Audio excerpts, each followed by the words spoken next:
Hi there, welcome to The Sacred Journey. The Sacred Journey is the program that reminds you that life is a wonderful adventure and each and every experience we have is a unique and perfect opportunity for learning.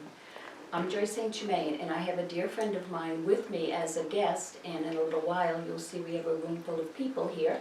Leslie Gordon has been my yoga teacher and friend for a long time, but Leslie, there's something so special about you, and you've not heard me say this, so it hopefully won't come as a surprise to know that you're making a difference in the world. Thank you.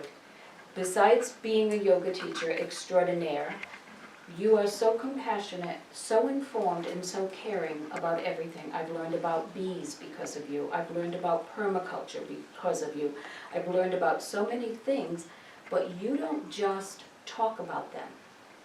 You take action. You're very involved with dog rescue and dog adoption. You do a lot of volunteer work. And you invited me to go see a movie called Seed, the Untold Story. And you can tell viewers, tons of awards. And I invited you to come here to my home, and we invited some friends to see it and talk about it because it's so worthwhile. What brought this to your attention, and why do you think it is worth viewing and talking about and getting other people to see it? What brought this to my attention is a program I was doing at the Omega Institute on permaculture. I spent a month at Omega in a tent and just learning about all aspects of permaculture. It was a new term for me at that point, but I realized when I was involved in the program, I'd kind of been doing it my whole life anyway. But this was part of that program. We viewed this one of our free evenings, and it really was impactful for me. You know, I'd always heard about GMOs and knew that people were up in arms about GMOs, genetically modified organisms, and I never really spent much time really investigating it, and I should have. It's alarming. I mean, once you start learning about it, it's incredibly alarming to know that this is going on. And so this film will inform all of us about our seed supply on this planet, the things that should be free for us, and the seeds that are now being patented by some very large corporations and sold to us. And it's alarming what is happening to our food supply, and that our food supply is owned by a very small number of corporations. And this film also talks about pesticides and their use and their impact on our health, which is something we should all be concerned about. And you look around, and there's a lot of very sick people on this earth right now. And it makes me wonder, you know, we're putting this in our bodies. All of these substances go through our very delicate systems of our bodies, and we end up being sick because of it, and we're allowing it to happen, and that's the thing that's really sad. And we're wandering around this world busy, busy, busy, busy, busy, instead of taking time to really make a difference and make some changes that will really be important and impactful for everyone. So. And when we saw it the first time, you had rented it or borrowed it from a library, and they showed it there, so people can, if they're really interested in sharing the world and finding out more, sharing the word about this, they can go to their local library and book a showing. But people were walking out of that night going, including myself, in tears. I think there was not a dry eye. Everybody was horrified, and the harm it's causing, not just with our health, but emotionally, and to families, and just incredible. So we can't show you the movie because of copyright laws. Of course, we encourage you to do a little bit of research, but we're going to stop to watch the movie, my room full of friends here, and then we're going to have a discussion about it that you will be included on. So don't go anywhere, and thank you to my friends that agreed to come and watch the movie and maybe offer suggestions, insights, responses. And you might see Luna walking in and out from time to time. So if you do, you'll get to meet Luna. So we'll be right back. Well, we've just watched Seed, the Untold Story. So I'd like to start by just saying, do any of you have any initial impressions about what we just watched? What's your initial reaction to this, this documentary? Hugely important. So much content, you just sit and think about it. To first come up with and the few things that we have mentioned. It was full circle. It was very intense through the whole thing, and then thank goodness at the end you could walk away and say, okay, there's a hope if it could get big enough again. Yeah, this is my second time seeing it, and I noticed some more things because I was just in shock the first time. I noticed some more things, and for instance, the 270,000 farmer suicides in India. I remembered there were a lot, but I don't remember that. I'm glad that I have my own copy. I need to watch it and rewatch it and rewatch it because I think I still miss some stuff. It's just, like you said, there's promise and hope at the end, but the information in it, for us not to be aware of this, would be doing a disservice to humankind, not just our country. I don't know if anybody else feels the same way. Yeah, that important. For those who obviously have not seen this yet and are watching this, just a little summary about this documentary. This Seed, the Untold Story is the story of seeds and how we have this incredibly diverse planet that we live on with hundreds and thousands of species of plants, and what's happened over time to our food system and how seeds have become commodities instead of something that was free for everybody. And corporations now own our seeds, most of our seeds, and because they own most of our seeds, they also own us. Our food supply for us isn't free, which it should be. And so this documentary is about us taking back our seeds and the people that are doing that, the people that are saving seeds, and why it's important to save seeds.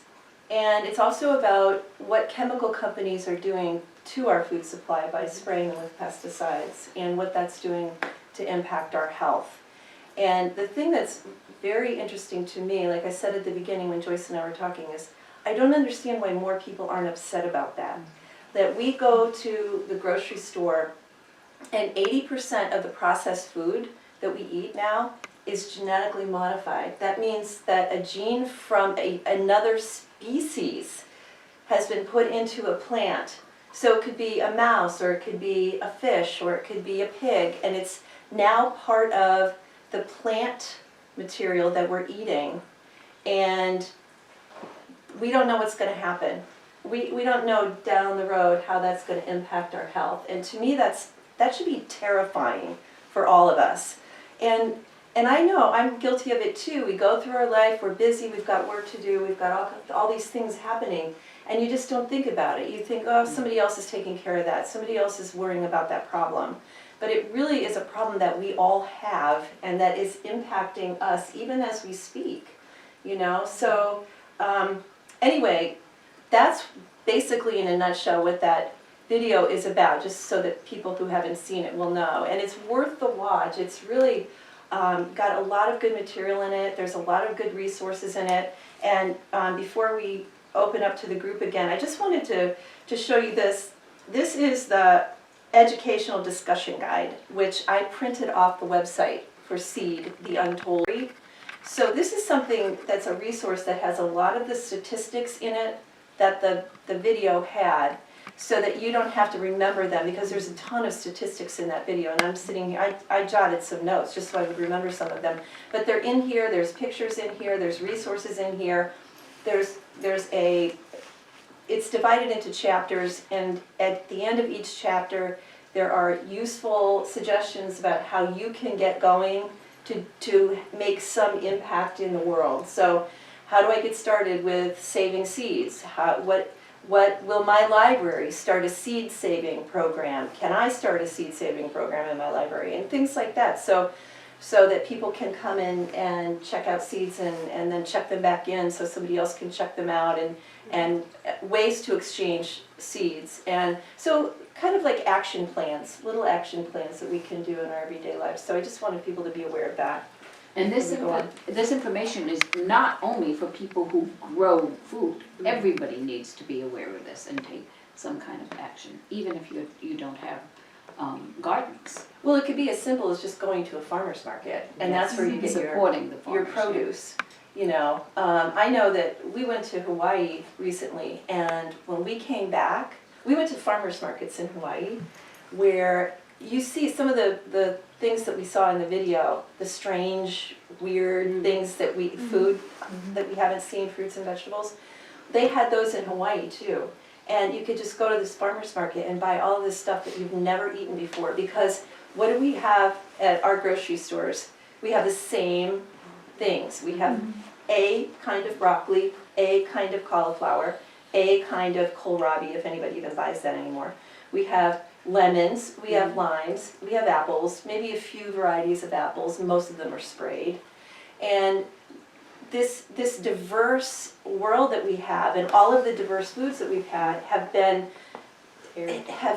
pared down to the same things that we get at the grocery store every single week when we go to the grocery store. And when we got back from Hawaii, I remember saying to Kevin, the produce looks dead. It looked dead. By the time it gets to us from Florida or California or wherever it's coming from, that's what we're eating. We're eating this stuff that how much nourishment can we be getting from that food? So just something as simple as going to a farmer's market in your town and supporting that. Supporting restaurants that do farm to table type things. Buying organic. If we buy organic, then the grocery stores go, oh, maybe people want to buy organic food. Maybe we should have more organic food. You know, so it's really, using your dollars. It all comes down to money all the time anyway, doesn't it? Everything comes down to money. So if they think that they can make more profit by having organic foods, then maybe we'll get some organic foods. So I think that the biggest take I got out of this movie, and by the way, what Leslie was talking about is we've lost 94% of our diversity in the seed supply. That is amazing, and that's happened only within about the last century. I can't believe that corporations are doing this when the people that run the corporations live on this planet. So what that tells me is that the religion in our world is a religion of money. And they made a good point in this movie to say that you can't eat money. And these genetically modified seeds are basically useless to replant because you don't know how they're going to do the following year, so we become reliant upon corporations.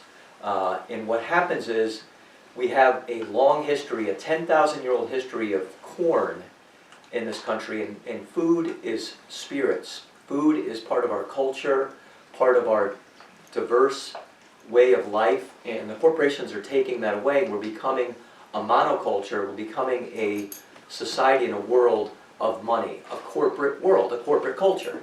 So we always have to make individual choices, and every single person watching the show, by their own individual choices, can have a little impact that can just be a little tiny ripple in a lake that can spill over, and we can slowly start to change things. We have to educate our kids, which is why I'm wearing this. This is an organization that grows gardens in all the public schools in New Britain, and they're phenomenal, and that's where it has to start. We've got to start connecting to nature. The corporate culture is one of removing us from nature and making us where we buy everything. The old folks used to darn their socks. We went and visited a friend who's 90 years old. He darned his socks. He was 90. He could not see the little hole in the needle. Leslie and I got down on one knee and we helped them. They saved things. They saved seeds. They were smart. They knew that you didn't throw stuff away because it winds up in the landfill. But anyway, so to me it's about culture and preserving our culture and being a culture of people helping each other, providing seeds for free to your next door neighbor if their crop got wiped out, and not a corporate culture. We've got to start doing things for ourselves. Got to start growing our own food. So that was my biggest take on this thing. Anybody else? I think it's really unfortunate that the bulk of people alive today do not understand about agriculture. They don't know the connection about what they're eating and where it comes from. I do a lot of reading and I read labels. And one of the things that's very interesting is that now those little stickers that they have on everything in the produce department, if you read that and you pay attention, they'll tell you where it came from. And it's amazing because we're so conditioned now to eat everything out of season. The peppers come from Mexico. They don't come from the United States. They don't come from next door. And we demand it. It's not that we don't hold off, we demand it. Where are those peppers? We have to have those peppers. So, it's a process that we've all gone through. Luna agrees with you. That's Absolutely. Over the She's mad years, about this too. over the years, it's just such a process because we never thought in generations past that you could have peppers in the middle of winter. Unless you were extremely fortunate and had a lot of money and had your own greenhouse. But that was very rare. So again, and most people don't understand that are alive today. They don't understand that there was a season to the food, there was a cycle to the food. You couldn't eat whatever it was before the harvest. Now we have it all the time.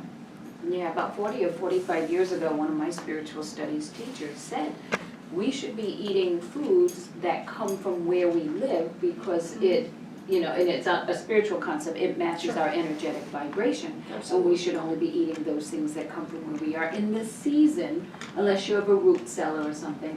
But you're right, we've become a pretty demanding society. I want my peppers, I want them now, and somehow we thought that was progress. You can't grow lemons in New England.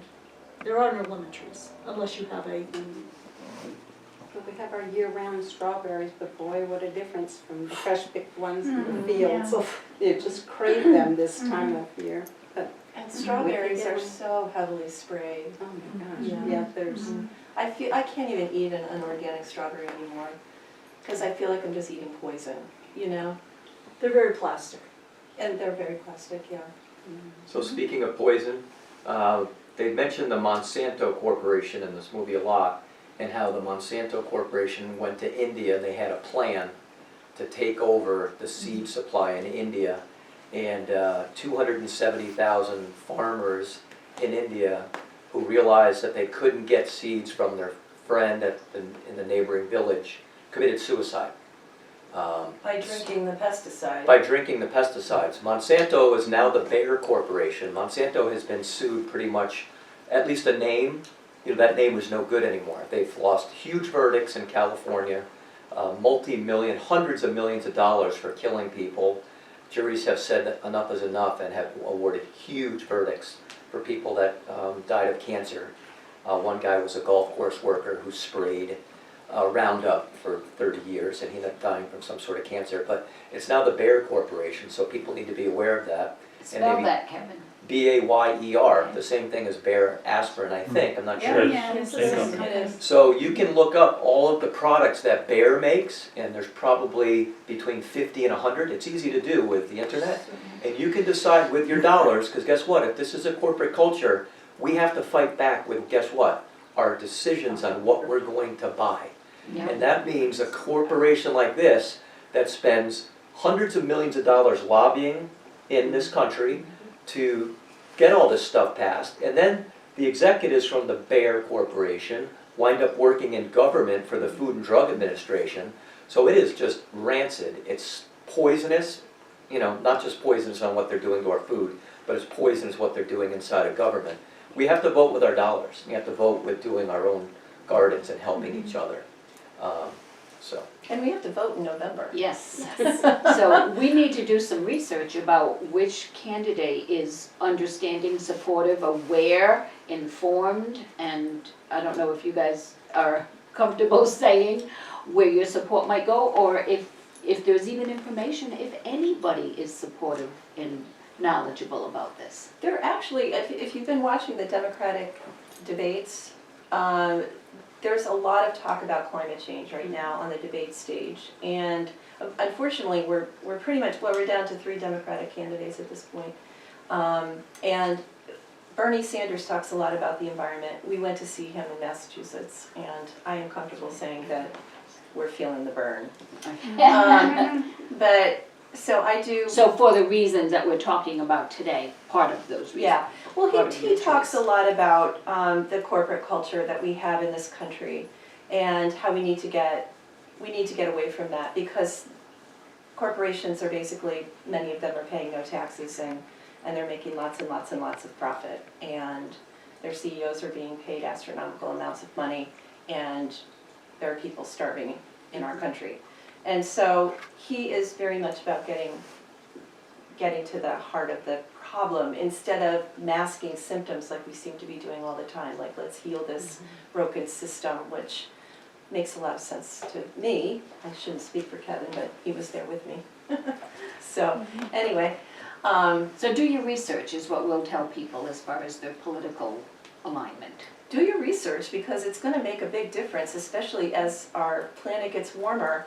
You know, sometimes I think, well, when I've heard people even say this, I'm old, what's it going to matter? I'm not going to be here that much longer.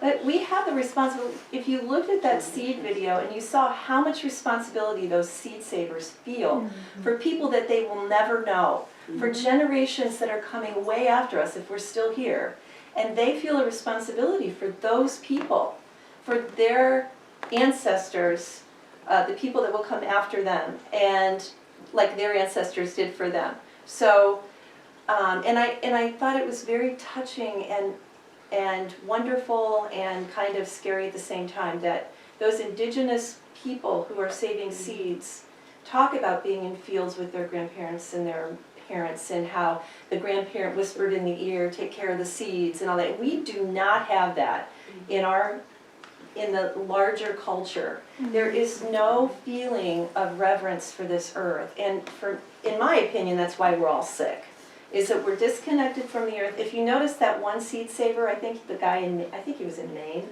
the guy that with the long white hair and beard. First gentleman. All their gardening they did in their bare feet. Did you notice that? That connection to the earth that we don't, because we're afraid of ticks and we're afraid of whatever we're afraid of. We're afraid of everything. Our parents, not all of our parents, my parents didn't, and I didn't do this as a parent, but they scare us into thinking that everything outside is going to hurt us, kill us, maim us, give us some disease, and it's not true. We need to feel that connection to the earth with our bare hands, with our bare feet. And I don't need to tell you to, because you do it, right? Yes. You're out there and I'm preaching to the choir. Sometimes it's a little bit hard on the feet when they're stones, but Yeah. But you're growing food without pesticides Yes, and without modification and and things without like that. GMOs and Yeah. without hybrid seeds or modified seeds. Try to either buy seeds from Rare Seeds or something like that, which are heirloom seeds, or I save seeds from the previous year on certain crops. That's easy to do. Sometimes it's not easy to save a seed. You still get inter or cross Needs a breeding, weird stuff growing. even though they're organic and they're natural and they're heirloom seeds. You'll still get cross pollination if you're not careful. Yeah. So you get some weird stuff once in a while. Now, I know your daughter has gardens and grows fruit and vegetables. Does she use your seeds or her own? We trade seeds. Now, there you go, just what we're talking about there. And when her children grow up, perhaps they will I'm too. sure they will. I think they will too, knowing that.